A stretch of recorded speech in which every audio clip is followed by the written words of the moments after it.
un rayonnement culturel mondial, l'American Way of Life.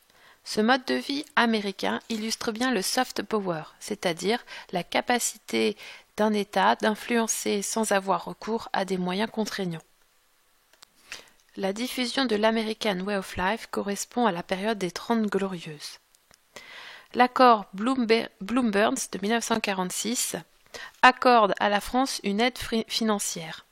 En contrepartie, cet accord comporte l'autorisation de faire projeter des films américains dans les films de cinéma français.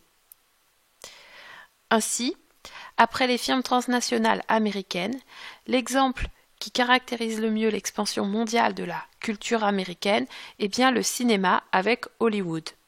Entre les années 50 et 70, le cinéma américain s'impose sur la scène mondiale.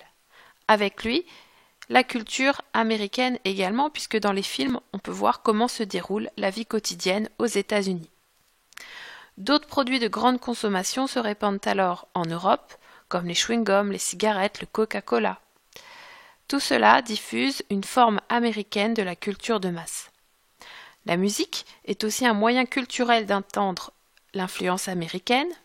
Le rock, par exemple, né aux États-Unis dans les années 50, s'exporte en Europe dans les années 60. Le but des États-Unis est ici toujours de lutter contre l'avancée du communisme dans le monde. L'exportation de la culture américaine devient une arme inoffensive contre l'URSS. C'est ce que l'on appelle donc le soft power.